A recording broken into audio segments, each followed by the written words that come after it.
Hello, and today we have the pleasure of talking to Jeremy Nieboer, the author of Nuts and May right here. Now, Nuts and May is a story that obviously we've discussed in a previous interview online, and it's really a story about, well, a series of very wide-ranging stories. Stories about passion, stories about life, about the trials of life that one experiences, and really it touches on a vast array of themes. Maybe on ideas of consolation, and of painful experiences that we all go through. So I guess just to start on the series of questions in this discussion, Jeremy, a lot of your stories, including K80 and Nuts and May, the centerpiece, are set in Oxford. Yes. In particular, the university. What do you think the impact? And obviously, you yourself are a graduate of Oriel College and the University of Oxford. What do you think is the impact of the university, both on your stories and on your own life and experiences?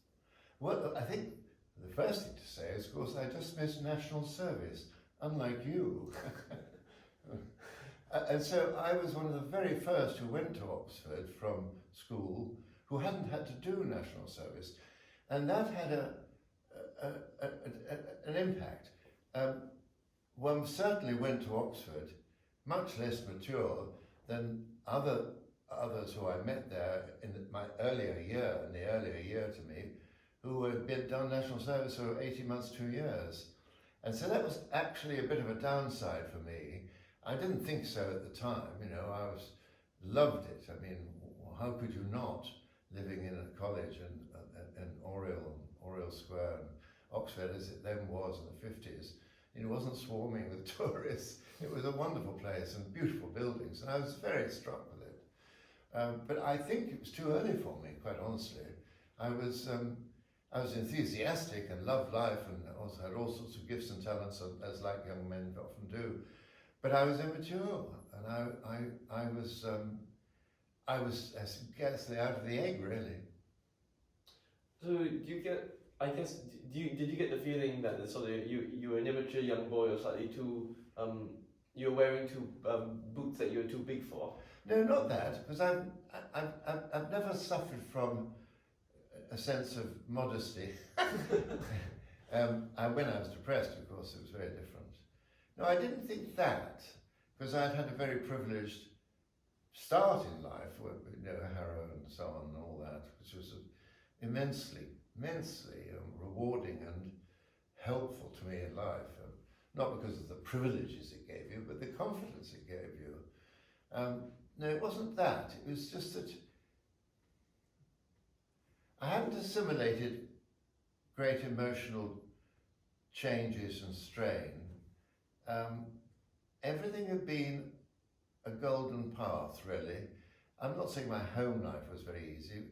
My father was not an easy man at all, nor mine, so I'm sure. But my upbringing was, as I say, privileged, and so it was a bit of a rose-petalled path for me. And when I hit Oxford, of course, when you fall in love, I fell in love for the first time there and all that sort of thing. And then I hit the reality of Oxford finals, because it was all compressed, for 3 years were compressed into 5 days of papers, exam papers, 2 each day. I had quite a reality check, very serious one actually. So I was ready for the academia of Oxford, but not, I think, of the other challenges that life brings when I was at Oxford, which is not the same thing, of course. Yes. I don't regret it. I mean, it was lovely. I mean, being young at that age, a young man at Oxford, in the late 50s, incredible. I see. And of course, in our previous interview, and many of you can watch this online, you have seen that we talked about a great deal of the short stories in this book over here, from Miss Siddons to Popa to the birthday treat. One of those that we didn't cover that really maybe misses the mark. We maybe missed a little. Sorry. was K80. And K80, of course, is so much more multifaceted than one even expects. Yes. And I guess, without spoiling it for the viewers, I mean, could you explain it a little bit? Yes, K80 is a strange story. K stands for Kirkel 80. Kirkel was the chap who catalogued all Mozart's works. And 80 was his first string quartet, the one he first wrote. He wrote it in a place called Lodi, L-O-D-I, that's right, northern Italy. But the story is really about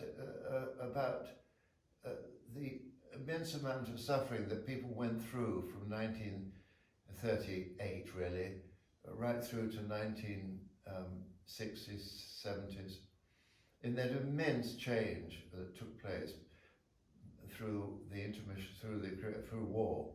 And the hero is a don who becomes a don at Trinity College. He meets this as a young student. He meets this Jewish girl who's a viola player, and it's an investigation of both Jewishness, which I think is very important and a subject not touched on very often, and I feel very strongly about. And one story in the book is about a Jewish solicitor, entirely about a Jewish solicitor and his characteristics. And I think the Jewishness is very important to be able to speak about, because they're such a gifted race. And it's also to take account of the impact of war, how it ripped away the confidences of the 1930s, and of course of the pre-First World War period. It just ripped them away. You know, the days of playing cricket on the parks and, going shooting with one's friends in the winter and that sort of thing that this chap, the hero, did, and a lovely house in Aston Lovell, which near on the River Windrush, and as well as the onset of his terrible disease, cystic fibrosis, because he marries the young girl he had met at the Hollywood music rooms. As the war ended, he had a very distinguished career in the tank corps. He marries the girl, but she contracts over a period cystic fibrosis, and they have a single son, one son. And the son is a very great musician, like his mother, who was a very good one. And as he grows up, they realize that he's suffering from this terrible disease. And of course, the story marches inexorably towards the death not only of the mother, but of the son. And there's a rather touching moment. The son can't wear prickly clothing because he's got terrible trouble with his lungs. He wears a cream cashmere sweater and his father's dining club, a maroon dining club velvet jacket, which also is free of dust and fibres. And it becomes so awful for him when they both die that he resigns he's an emeritus professor of history at Trinity. He resigns and he goes to research on his book on military history, Napoleon's advance through northern Italy, in 1796, wasn't it? You'll probably know more now about that. And he goes away to recover from his wounds in a way. And he goes and stays in a pensione in Lodi. And on his way up to his room one night, he hears a beautiful string quartet. And it's a charming work Mozart wrote. The first movement is absolutely lovely. And this is a boy who was only just 14. He'd had his portrait painted in Verona, and I've got a copy of it in my room.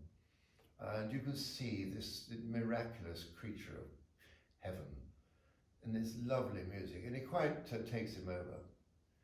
And he just cut it short.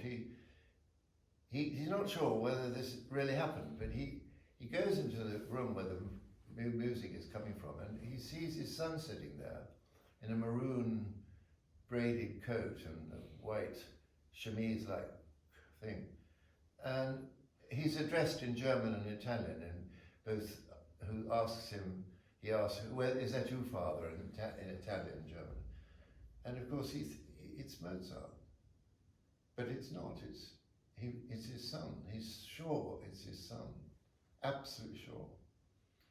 And he lies in bed and is in a state of complete consolation. And it's very moving, really. And he writes to his solicitor friend in England and said, no, I'm not coming back. And he doesn't.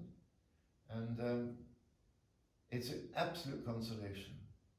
And he sends a letter to the father of his wife, who is a musicologist, keeps a little shop in Oxford, and explains all this.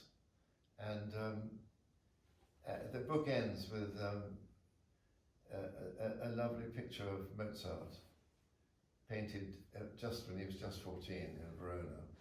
I think it's a very touching story. But cystic fibrosis is a horrible thing. It's another one of these diseases, you know, that prevents you breathing properly. It attacks the lungs. Terrible. I mean, to set that amount of suffering against the consolation of music, divine music almost, is quite a task, but I think it works. And I guess you talked earlier a little bit about Jewishness, the topic of Yes, Jewishness. yes. Do you think that K80 is a story that really interrogates hate, interrogates the vile and awfulness of anti-Semitism, or attacks prejudices in society? No, it doesn't. I don't attack anything in the stories, really. I'm not really making a case against anything. Mm-hmm. Not at all. I'm seeking consolation and redemption and unifying wholeness to things. But I think you have to touch on Jewishness because, as Thomas Sowell said in one wonderful interview, a great American thinker, he said the trouble with the Jews, the reason why they're hated is they're so successful. And if you want the Jews to be more loved, he said, he puts it like this, be damn less successful. He says that. But of course, you know, Thomas Sowell is a brilliant man, but of course, he's a great-grandson of a slave. So, you know, he knows about these things. They are incredibly successful, but they are inherently disliked in so many ways. I mean, I know Jews who keep suitcases under their beds. You know, it's terrible, really. And try to live and exist in denial of Jewishness. And who can blame them? Yes. I have a great deal to a number of Jewish people. I needn't go into details, but you know, seriously indebted to them. And of course they're protective. Of course they're fearful, because they've had 2,000 years of persecution. Yes. So I guess back on the idea of cystic fibrosis. Yes. What role do you think it really plays in terms of capturing the suffering of loss? That's a very good question. Well, I think because it's almost always fatal ultimately, I think the real lesson, and that is the lesson of in almost every one of these stories, is what you would call acceptance.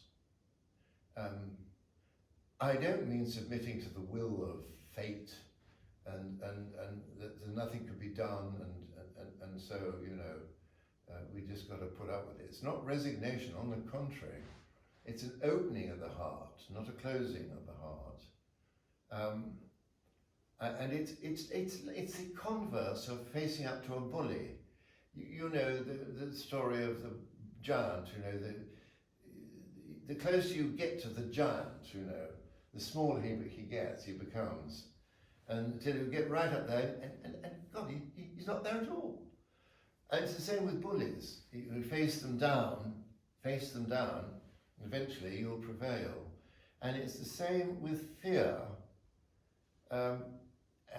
which is the very greatest bully of all, really. Mm-hmm. And if you accept what you're most frightened of and really let it in, and really let it be you, everything is transformed. I remember seeing a relative of my first wife, a chap in his 60s, I think.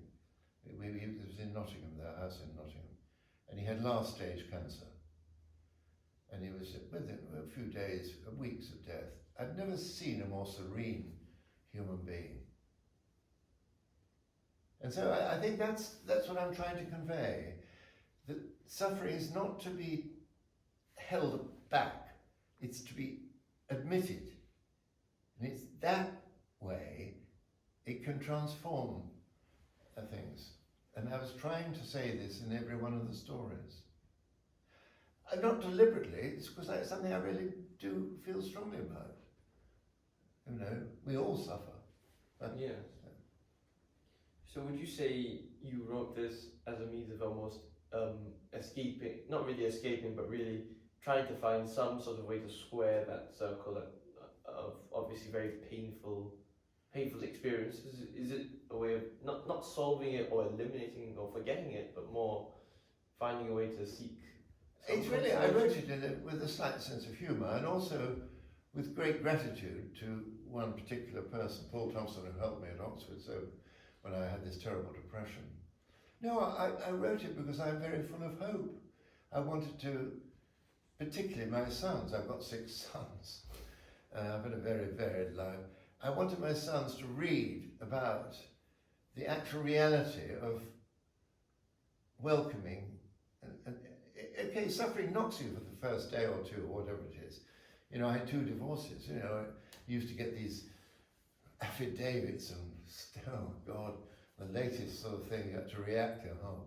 I'm now having a discipline of saying, look, Jeremy, give it 2 days and you'll feel differently about it. And it was always like that. And I wanted to pass on, if I could, the hope and also the joy of allowing suffering to have its place, and because you can't say what is going to reveal, but what is revealed is always true and is always fundamentally comforting. Always. But you can't tell people that, you have to do it yourself. So that was it really. It wasn't the pain, I wanted to talk about pain as such, no. Nobody wants pain. But it is, for most people, it is the way to understanding. Who was it, a chap called Khalil Gibran, who wrote a book called The Prophet? Do you know that book?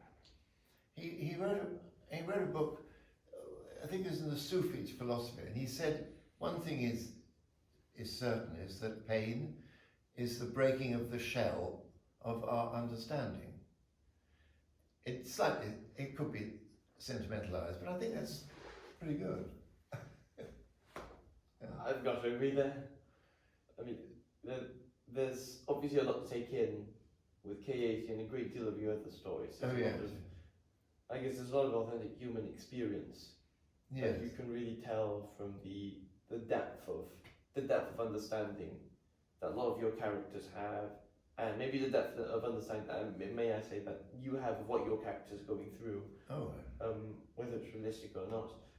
And of course, you always add it with a little bit of a sense of humour. Yes, I found by and large life is very entertaining. I mean, you know,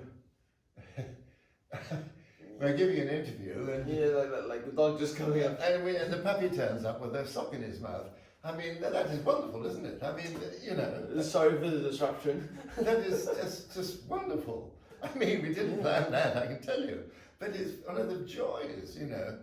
You know, I often sit outside in the evening when the swallows are flying, and you think, you know, they're going to hit the ground, but they don't. They miss it by that much. I just find life is very amusing. I wrote one story which I thought was I couldn't help laughing all the way through it. It's called The Bottom Line. But Yes, yes. Highly recommended. Highly recommended. yes, and he gets his revenge in a very funny way on a on a school bully. I talk a lot about schools, quite a lot in that book, but because two stories in particular, because it is very formative. People tend to brush it aside, thinking, well, that's in the way of getting grown up. But of course, getting grown up is when you actually start to, everything closes in. It's when you're young, very young, when the impressions are so sharp and acute. And you look at the world and say, what is this? What is it? These are very good questions, aren't they? Who am I? That is the question, isn't it? So I think that those early youth impressions are terribly important. It's better, it's useful to look at them, of course, from age back, because when you're there, you're not questioning, you are just there, if you're lucky, unless your life is haunted with fear, with some children's, I'm sorry to say, is haunted. Many children suffer terribly, and it's hard to tell what damage that causes. So children are very, very, very, very adaptable and resourceful. Yeah. Yes. No, I sense of humour. I think you can trust someone who laughs a lot. Yeah. Because they don't take themselves seriously. In fact, they don't have no view of themselves at all. The saints, I'm told, laughed a lot. A lot of these Indian gurus laugh a lot, apparently. I don't know, I didn't have one, but... Do you think laughter brings some sort of consolation to maybe a lot of mental health issues? Oh, yes. And maybe a lot of the trauma that other people go through? Oh, yeah. You've got to laugh. I mean, there's one bit in, one terribly funny bit, in Nuts and May. And this is a true story, actually. Nuts and May, very largely. There was a chap in our ward at the Warnford Hospital, which is a kind of Oxford undergraduate external college, There were about 8 chaps or 10 chaps, and the same number of ladies upstairs. Yes, that's right. We were on the top, and they were the first floor. And there was one chap there. Let's call him McElroy. I better not use his name. But he was a chap who always banged into you when he came into rooms. He couldn't get up from a chair without pushing it over. And he was suffering from extreme hypermania. Most of us are suffering from quite serious chronic depression. So he was like a hurricane. And one day he saw a lorry tipping out coal into the Warnford coal cellar area, where it was. And on this coal lorry there was a sign of the National Coal Board, which had was depicted in large letters, "Selected nuts." Now, selected nuts meant nuts were a form of anthracite coal. But of course this McElroy saw this sign. It was too much for him, because there we were. After all, weren't we selected nuts? We were Oxford undergraduates, or privileged people, all in the nut house. And he ran out towards the coal people. He was going to demand a copy of the banner of selected nuts and put it on the outside of the hospital wall, actually. Seemed a good idea at the time. But of course, we saw him run across the lawn, and the guys who were in charge of the lorry, they ran in panic into the house. He was this madman. He had bright red hair, running at him, waving his arms, and so they just shot into the room there and slammed the door. I just thought that was worth talking about. Yeah, it's almost as if there's an element of using humour to really take away a lot of the pain or the pain of the doubt that's there. Yes. And almost, as it were, taking the stigma that a lot of society likes to apply, probably at the time, yes, and turning it around to something really to not take all that seriously. That's right. I mean, the English are very good at laughing themselves. That's why laughter is so important. It dissolves the personal self for a while. And when you dissolve the personal self, what's left is reality. Because if you look at everything through the personal self, it's always distorted by your thoughts about yourself. And that creates the problem. But once you dissolve thoughts about yourself, you open up a world of uncertainty, but of very clear perception. And that really is behind all the help we got at the Warnful, was to turn us into the real world, which is the present world in front of you, and away from your thoughts. So laughter is terribly important, because it dissolves thoughts of yourself. And that's why people laugh, because it's such a relief. You know, we laugh at ourselves because it's so ridiculous. Ourselves are so ridiculous. When we suddenly see it's so ridiculous, and we laugh, and it's very, very helpful. It's very, very good. You can't manufacture it. No. But though some comedians can. Tommy Cooper was very good. He could just do it with a hat, a fez, you know. And you just laughed. You laughed at him because he was putting on various personal selves and ridiculing them, and you joined in that. It's very helpful. Sorry, I talk so much. No. I mean, I think a lot of viewers are interested in the story and a lot of the background behind Yes. Nuts in May, which is obviously the centerpiece short story and the namesake of this series of short stories. Yes. So I guess then you recounting on your sort of experiences at the Warnford Hospital, and taking some of those experiences, not just putting them in that story, Nuts in May, but also some of the other stories. Do you think that maybe with time, and after all of this time, after so many decades later, it's maybe given you the space to really think back and reflect on how did it come about, what did you do, or what could you have done? I think is there sort of space for healing in that respect? Does time give that space? Yes, it does. Most certainly, it does. Provided that in your journey in life, you've learned to accept in the way I've described. You've got to fight your corner. You've got to win your battles. That's part of the play, you know, it's part of the game. It's just like watching cricket or football or any sport. You've got to win your battles. But you love the game, and you love your opponent. I mean, if you don't, and you turn it into a personal contest, then you look ridiculous, you'll be miserable, and you'll ruin the game. But you can see it in sport, when people clap. You know, sometimes you see at Wimbledon when you applaud somebody's shot. So you've got to fight your corner. There's one extraordinary story I read, sorry to divert for a moment, about an American pilot who was flying a fighter called the Hellcat, which was introduced in 1944, and was able to take off from aircraft carriers. And he came across a Mitsubishi Zero, which in the early part of the war was devastating. But the Hellcat was a very powerful aircraft, not so maneuverable as the Zero. And in the sort of combat they had in the air there, I've read this story, you could see the pilot you were aiming to kill. Both could see each other. And it's an extraordinary story how they fought this dogfight over the Pacific. And ultimately, the Japanese pilot realized that if he made a particular turn, he would be shot down, and if he made another turn, he would also be shot down. And so he turned and he waved to this American pilot. That's extraordinary, isn't it? Yeah. That's extraordinary.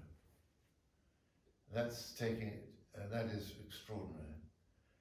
So, you know, the personal self is what you need to dissolve if you want to be really free, you know. And so I suppose the answer to your question is, if you have enough challenges in life and turn them into suffering, as it were, acceptance, and really go into that. I mean, I had 2 divorces. I don't know how I managed to educate the children. I really don't. I inherited just under 100,000 from my mother, and that was all really. So, which is not much when people own houses today. I mean, little tiny houses worth 250,000. So I didn't have any advantages that way, but I did have an advantage of having a good many trials, and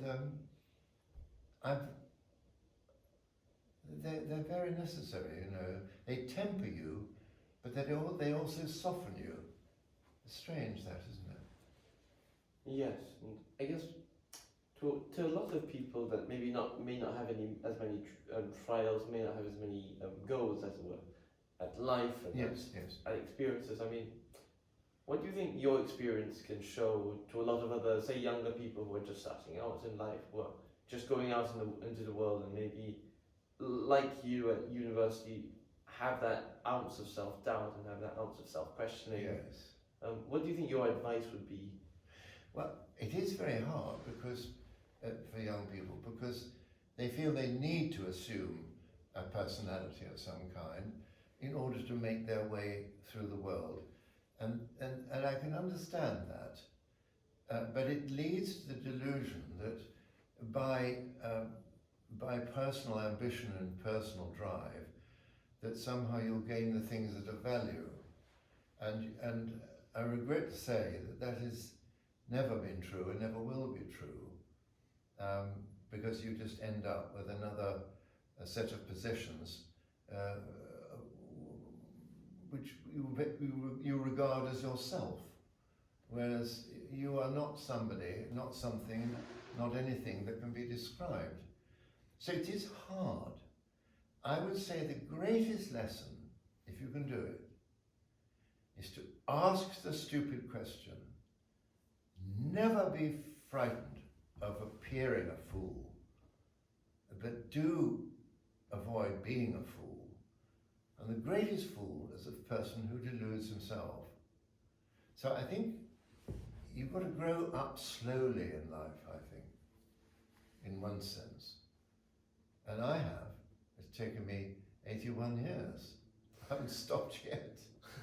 You know, the Romans have a lovely phrase for how you do things. Festina lente, which means hurry slowly. So don't be in a hurry. And for most young people, especially for young men, their 20s are not a very happy time. Allow it to be confusing. Allow understanding to emerge in the great unfolding wave of life. So, if I got you right, ask the right questions, don't be a fool, don't be afraid to ask foolish questions. Yes. And well, make space to grow up slowly. Yes. Always be ready to be vulnerable in your learning. Don't try and create a stockade to protect yourself. And the reason for that is there isn't some self to protect. It's an illusion. And it's also brittle. You have to defend it. There was something very interesting that you touched on at the tail end of your answer there, and I think a lot of viewers would be interested in, which is the idea of vulnerability. Because of course, not many people have the bravery to write about not just their personal experiences, but also their thoughts on, say, other characters and how their experiences would be. Yes. And I guess vulnerability is something that maybe in the past, or maybe with some others, is a bit stigmatized. Yes. Might be. Yes.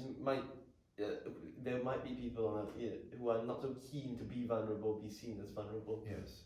So, what do you say to that, or what do you think of the importance of vulnerability? It's a very good question, if I may say so.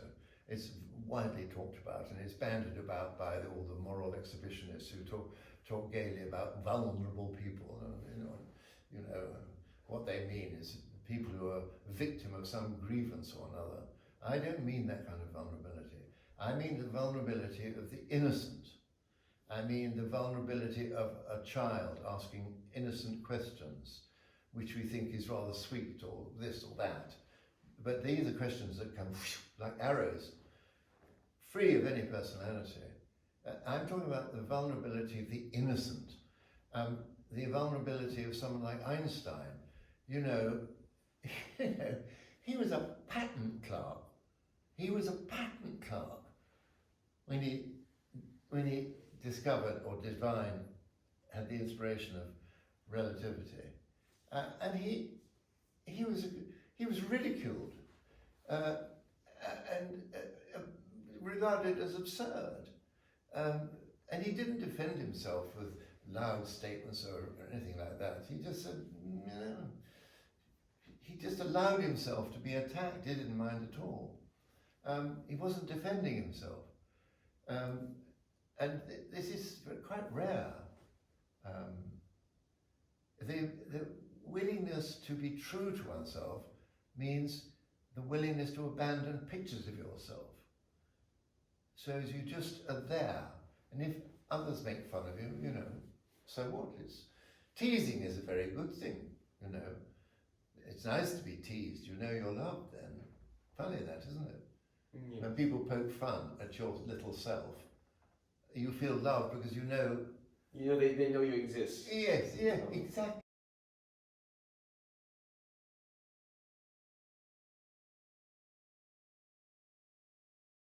There's no reason, ever any reason to give offence, but actually there's very little reason ever to take offence. It's essentially voluntary. Yes. I mean, you either put your little self up to be offended, or you let that little self die down. It's not there. It's like pane glass. Yes. And I guess going back to the idea of the book and the whole premise of Nuts and May, do you think that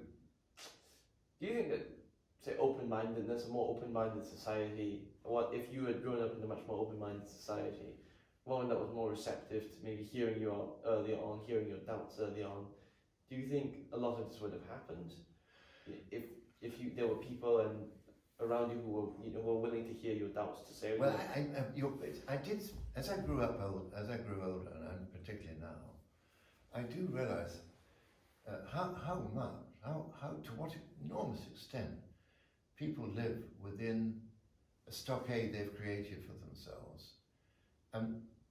The English being what they are, status is so important, and class, it's incredible. That I was in the shop this morning, and there was a chap who came in fairly rough clothes, but he wanted some croissant in the village shop, and he said, "Deux pains au chocolat."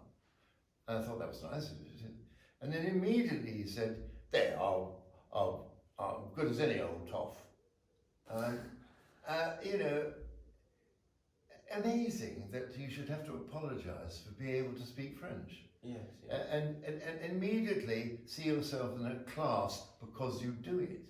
It's just amazing.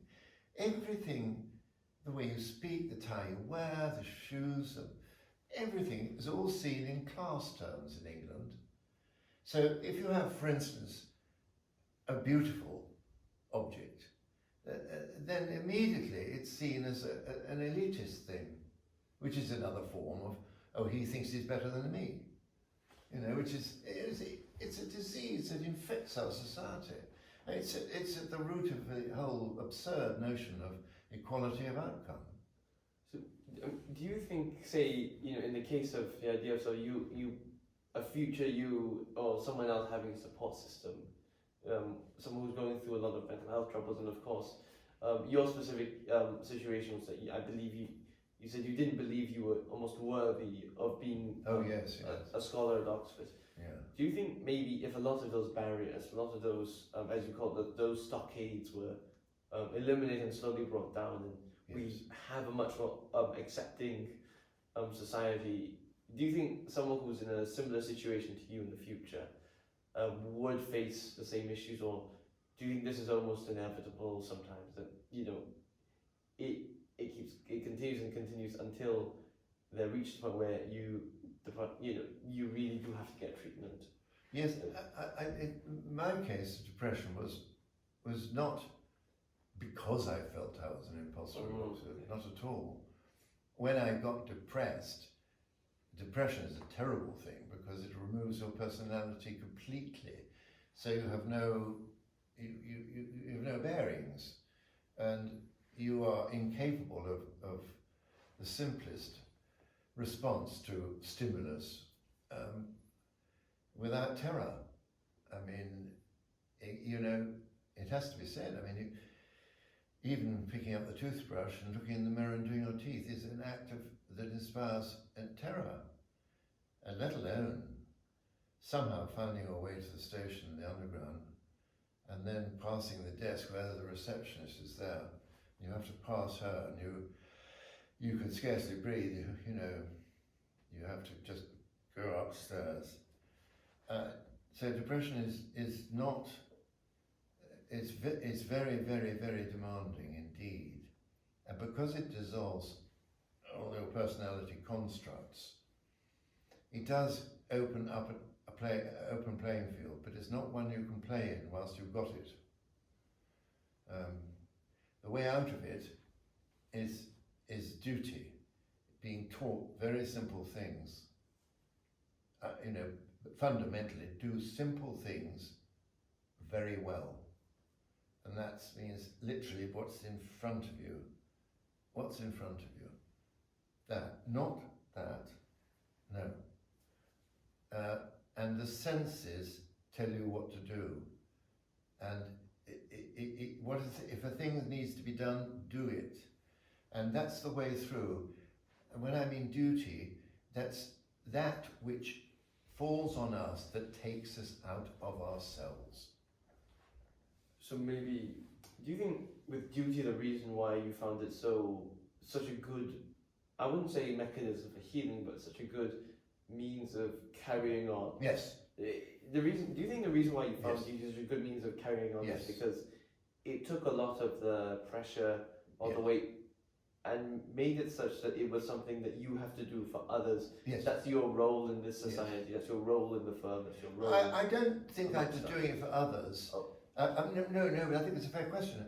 I was doing it because it was expected of me. It was what I was called upon to do by the world at large.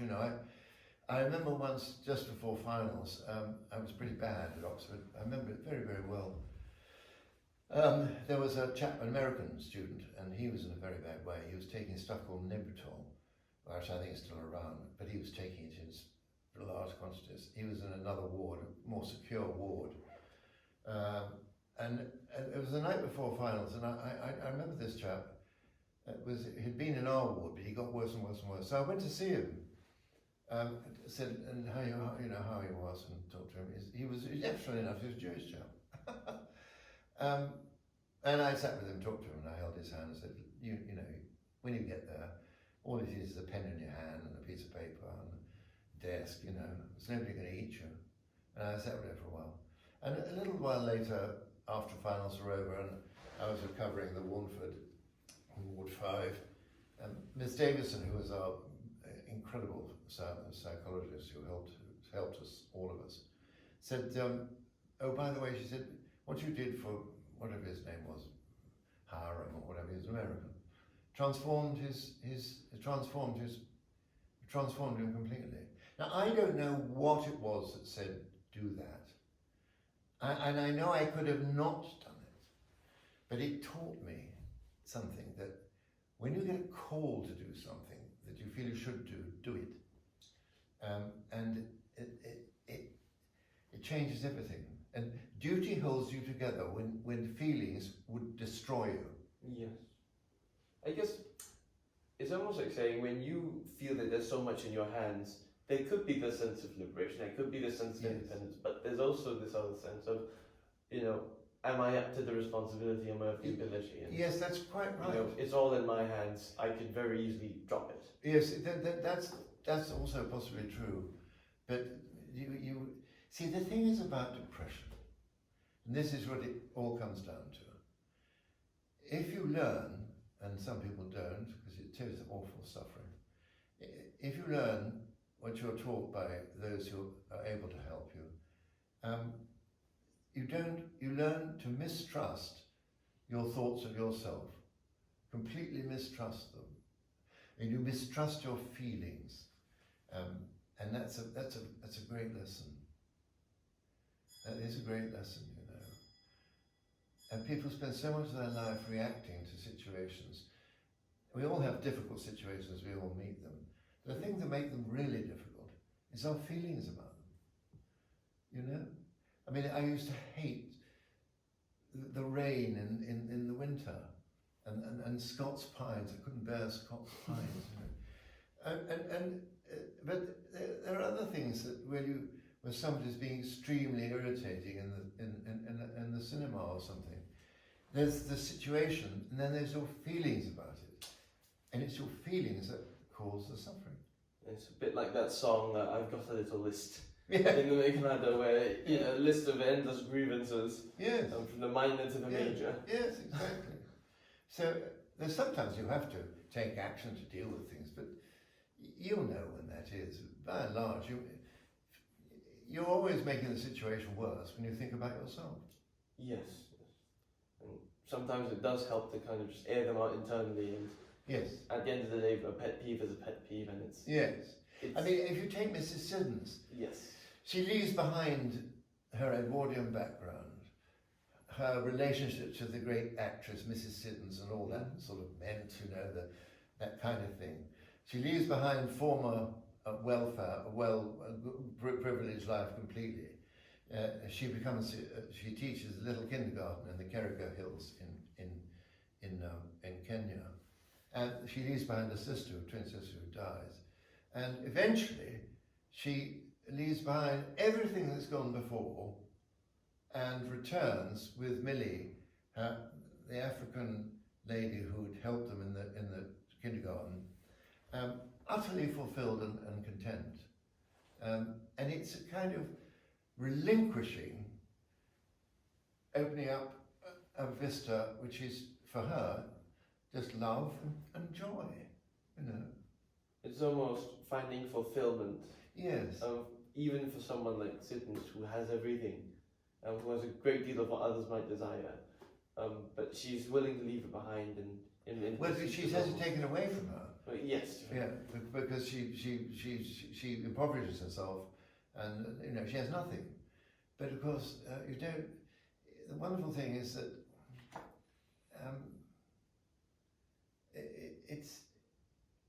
it's a kind of complete redemption and consolation. It's not getting somewhere. It's not arriving anywhere. It's just a sense of being in rest, really. Yes. I think I've got to agree there. Mm. That, you know, maybe relaxing in life, relaxing and not deliberately putting pressure on us, on all of us as individuals. Maybe it makes us all much more clear-headed people. Yes. I'm not saying life isn't hard. Of course. It's very hard, but the funny thing is, the things you most fear, oddly enough, they produce extraordinary understanding. I mean, if it were otherwise, people wouldn't have gone through the war and talked about it in the way they do. You know? Yes.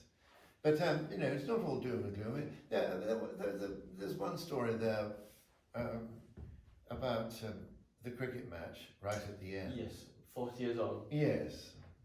And that's a kind of gathering together, really, of a life's view, you know.